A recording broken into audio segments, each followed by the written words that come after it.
को समझिएगा, कुछ नहीं करना है।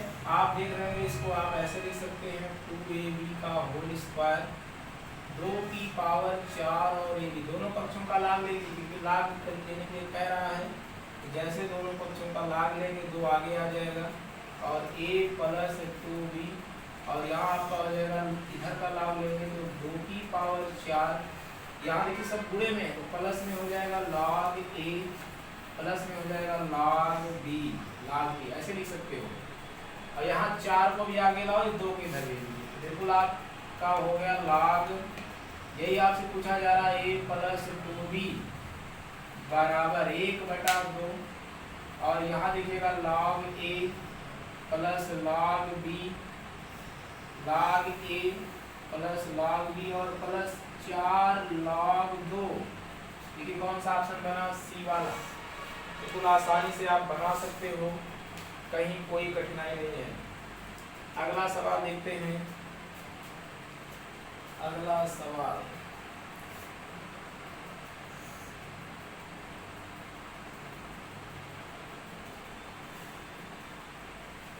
कह रहा है 50 नंबर प्रश्न है। ये कह रहा है यदि समीकरण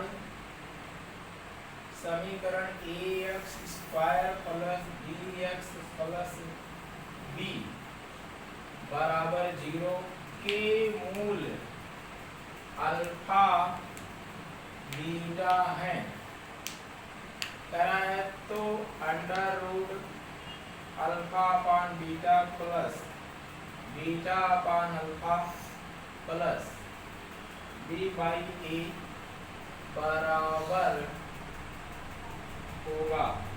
पहला ऑप्शन है 0, दूसरा ऑप्शन है 1, तीसरा ऑप्शन है 2, चौथा ऑप्शन है आपका 3 दिया।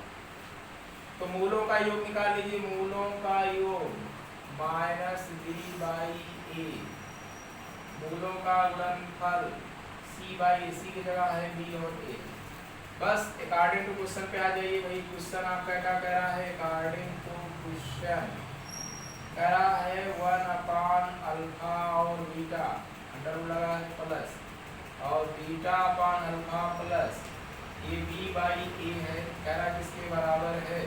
चलिए गुणा लगा लीजिए, हो जाएगा alpha plus beta upon under root alpha beta और ये हो जाएगा b बाई ए। ऐसे रहेंगे। मूलों का योग आपको पता है माइनस b बाई ए और मूलों का गुणनफल पता है अंडर रूट b बाई ए और ये है b अपान ए।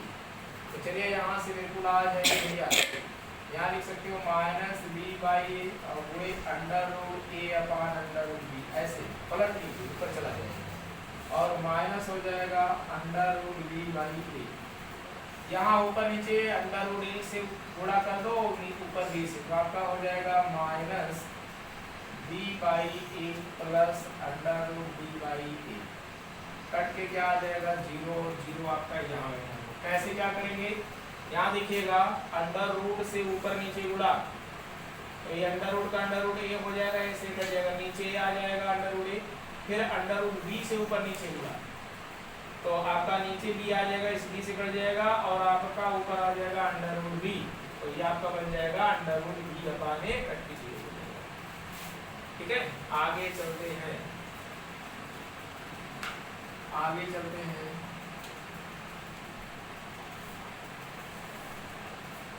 अगला सवाल है 51 नंबर, थोड़ा बड़ा है इसलिए मैं पढ़ दे रहा हूँ। एक नल एक टंकी को 5 घंटे में भर सकती है। एक नल लगा हुआ है, एक टंकी को 5 घंटे में भर सकती है, तो 5 घंटे में भरेगी 1/5।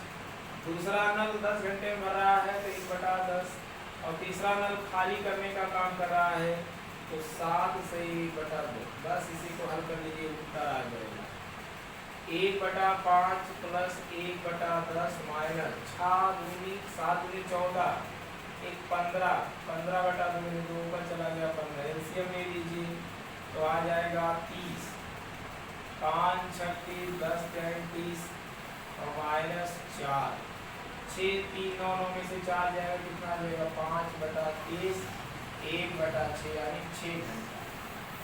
कितना घंटा? 6 घंटा लगता है। कहानी खत्म। आपके पास जो ऑप्शन था वो था 16 घंटा, बी ऑप्शन था 10 घंटा, सी ऑप्शन था 6 घंटा और डी ऑप्शन था इनमें से कोई नहीं। तो कौन सा ऑप्शन हुआ आपका? सी वाला भैया। 52 नंबर लिखिए, 52 नंबर।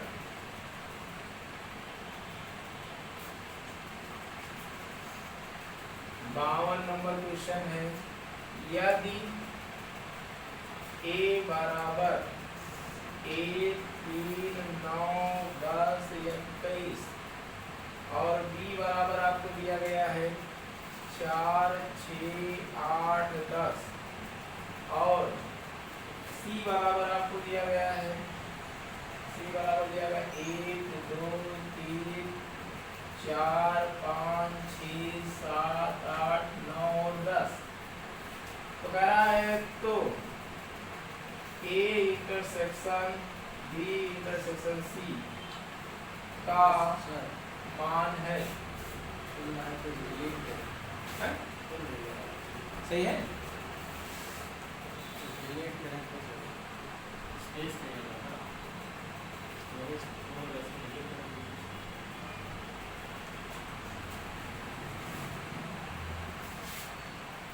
ए आपका है 8, 10, बी आपका है 2, 10, सी आपका है 10 और डी आपका है इनमें से कोई।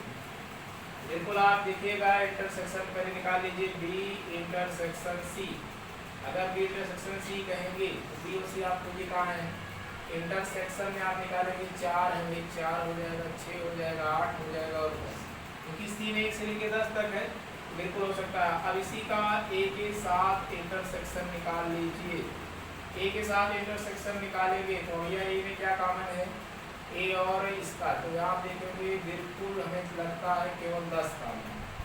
10 है, 4 है नहीं है, 6 है ए में नहीं है, 8 है नहीं है, केवल 10 है। केवल 10 काम है ये वाला।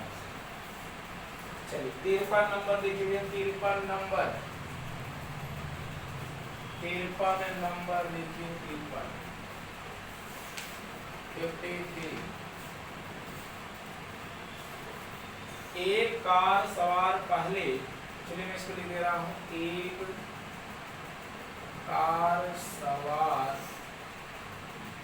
पहले 100 किलोमीटर की दूरी 50 किलोमीटर प्रति घंटा की चाल से जाता है।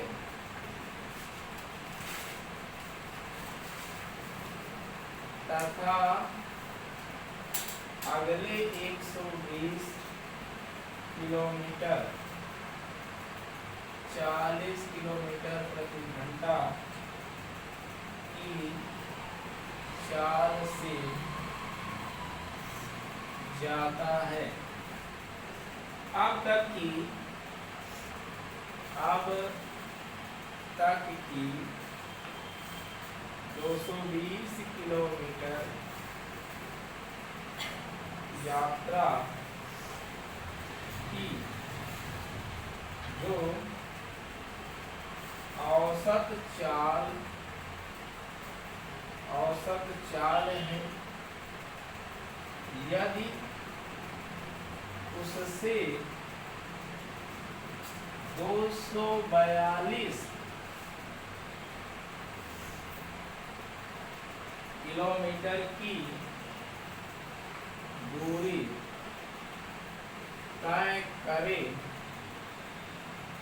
तो उसे कितना समय लगेगा? पहला ऑप्शन है 5 सही 1/2 घंटा, 6 सही 1/2 घंटा, 6 सही 1/4 घंटा और डी है इनमें से कोई।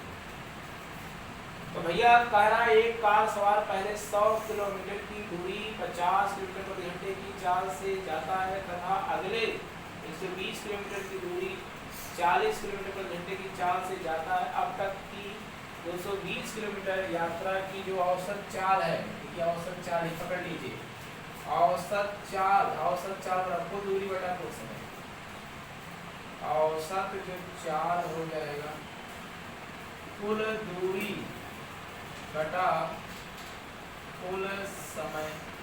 कुल दूरी आपके पास क्या है, 100 किलोमीटर है, पहले 100 किलोमीटर कुल दूरी 100 किलोमीटर है, 50 फिर 120 किलोमीटर जाता है, 120 कुल दूरी। कुल समय भैया जब 100 किलोमीटर जाता है तो 50 की स्पीड है, समय कितना लगेगा, 2 घंटा।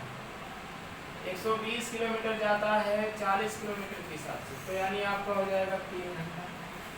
कैसे आया है 2-3 घंटा, आप देखिएगा अगर हम समय निकालें पहला T1 समय, तो 100 घटा क्या लिख लेंगे 50, 2 घंटा। दूसरा समय निकालें 120 बटा 40 क्या लिख देंगे 4 3 12 3 घंटा। तो आपके पास हो गया 220 बटा 5, और 5 से जब आप काटेंगे तो 5 चौका 20, 5 चौका 20, 44 आ गया। औसत चाल 44 आ गया, और उसी औसत चाल 44 से क्या कर रहा है, ये दूरी तय कर रहा है। 242 किलोमीटर दूरी तय करने में से कितना समय लगेगा।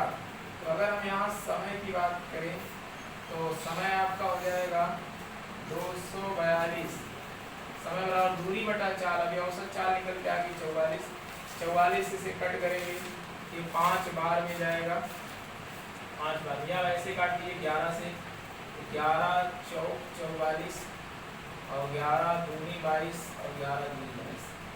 अब आप देखिएगा 22 को 4 से भाग में, 4 पंचे 20, 4 पंचे 20, 2 बचा, 10 लगाएंगे और आपका हो जाएगा, ये हो जाएगा 1/2। कौन सा ऑप्शन आएगा, ये वाला। तो 53 नंबर भी आपने आसानी से लगा लिया। 54 की बात कर लीजिए, 54 की बात करिए।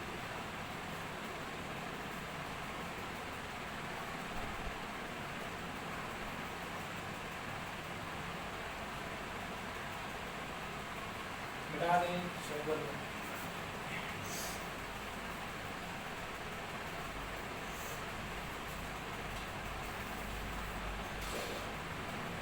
कह रहा है 2 मीटर लंबा हल्का समदंड 2 खूंटियों के बीच में, 2 खूंटियों के बीच में 2 मीटर है, 2 मीटर लंबा है समदंड है, 2 खूंटी है ए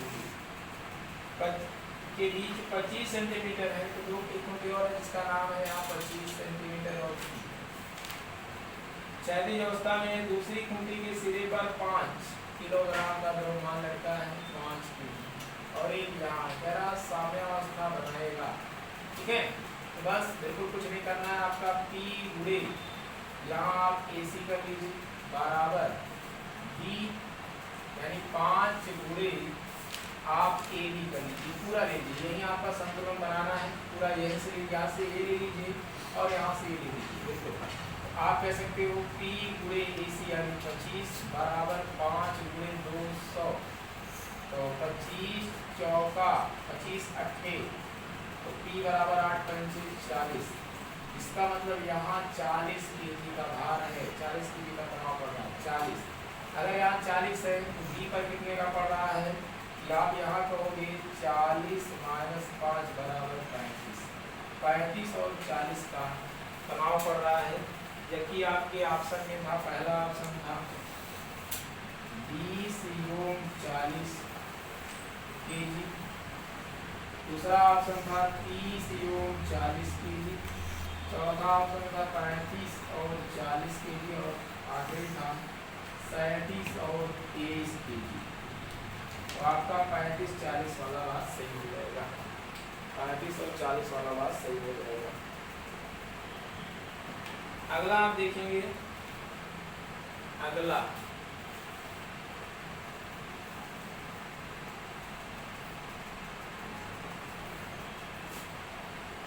अगला 58 देखेंगे।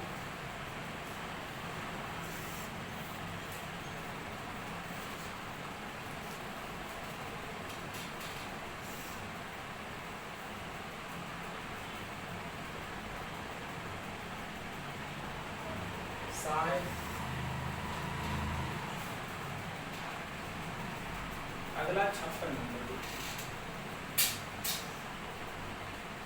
किसी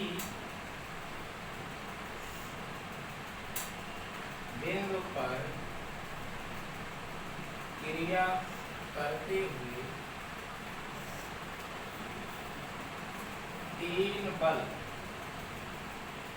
P Q R, तीन बल P Q R संतुलन में है यदि P और Q के बीच का कोण P और R के बीच का कोण का दुगुना हो तो पहला ऑप्शन आपके पास है R square Q minus Q, और दूसरा है R square Q plus Q, तीसरा है आपका R square Q P minus Q, और चौथा है इनमें से कोई। तो कह रहा है किसी बिंदु पर क्रियाशील करते हुए तीन बल या किसी बिंदु पर कहें, एक आपका ये है P, दूसरा है आपका Q, Q है, और तीसरा है आपका R। कह रहा है कि यदि P और Q के बीच का कोण P और R के बीच के कोण का दुगना है, अगर ये अल्फा है, ये कह रहा है ये भैया 2, ये कितना हो जाएगा 2 पाई में से, फिर ये अल्फा घटा लीजिए, अल्फा प्लस 2 अल्फा आपका क्या हो जाएगा, ठीक है।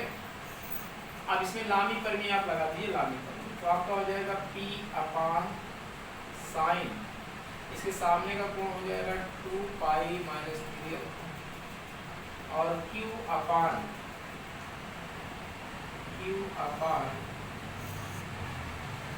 साइन, इसके सामने का हो जाएगा अल्फा, और R अपान इसके सामने का हो जाएगा साइन 2। देखो आप दो को सॉल्व कर लीजिए, पहला दूसरा लीजिए, पहला दूसरा लेंगे तो आपको हो जाएगा P साइन अल्फा बराबर Q साइन 2 पाई माइनस 3।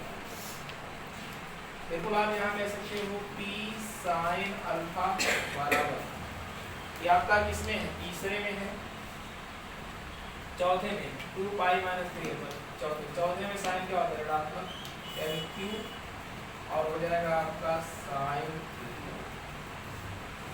इसी का वैल्यू लगा दीजिए आप P साइन अल्फा, और यहाँ आप मान लीजिए Q कह दीजिए, साइन 3 अल्फा का फार्मूला हो जाएगा 3 साइन अल्फा माइनस 4 साइन घात 3।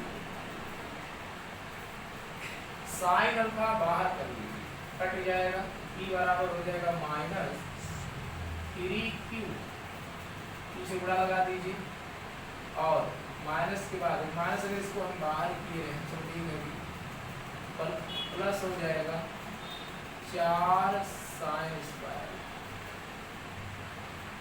अगर मैं यहाँ एक Q यहाँ घटा दूँ, ये क्या हमें 4 कॉमन हो जाएगा, 4 बनाना है इसे, हमने क्या किया P माइनस Q बराबर माइनस का 4Q प्लस 4 साइन स्क्वायर, हमने माइनस का 4Q कॉमन ले लिया, 1 माइनस साइन स्क्वायर अल्फा बन गया, और यहाँ हो गया P माइनस Q बन गया, 4 हमने कॉमन ले लिया, 4 हमने कॉमन ले लिया। चलिए 4 हमने कॉमन ले लिया, और मैं इसे लिख सकता हूँ माइनस 4Q कास स्क्वायर अल्फा। अगर यहाँ भी मेरे पास Q पर स्क्वायर होता तो कोण बना लेता, इसलिए हम दोनों पक्षों में फिर से Q से गुणा लगाएंगे। जब Q से गुणा लगाएंगे तो आपका हो जाएगा P माइनस Q बराबर minus 4Q square cos square alpha. बिल्कुल ये पूर्ण वर्ग बन चुका है और पूर्ण वर्ग बन चुका है। आप देख रहे होंगे क्यू और पी माइनस कहाँ आ रहा है, क्यू और पी माइनस यहाँ आ रहा है।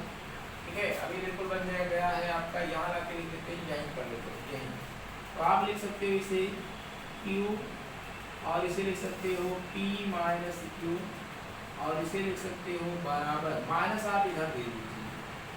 अगर आप माइनस इधर दे देंगे, पहले माइनस इधर दीजिए, बिल्कुल आप माइनस इधर दीजिए तो आपका हो जाएगा क्यू और ये हो जाएगा क्यू माइनस क्यू माइनस की। देखिए आ गया। अब ये क्यू वर्ग बना 2q कास अल्फा का पूर्ण वर्ग और इसकी वैल्यू यहाँ से ले लेंगे r से मिल जाएगी, इसकी वैल्यू r हो जाएगी। r कैसे होगा, जब इसे हम हल करेंगे हमें r मिल जाएगा। तो q और q माइनस p बराबर r स्क्वायर। बिल्कुल ये हमारी बात बन चुकी है। अब r स्क्वायर कहाँ से आया, ये जो 2q कास अल्फा है, जब हम इसे सॉल्व करेंगे यानी आप कहोगे कि भाई q साइन 2 अल्फा बराबर r साइन अल्फा। तो साइन 2 अल्फा का फार्मूला जाएगा 2 साइन अल्फा और cos अल्फा, इसमें q लगा है और r sine alpha, r sine से कट गया और r बराबर आ जाएगा 2 cos 2q और cos अल्फा। बिल्कुल ये बन गया है, r का मान वहाँ मिल जाएगा। पहला ऑप्शन मेरा सही हो जाएगा। बिल्कुल पहला ऑप्शन मेरा सही हो जाएगा।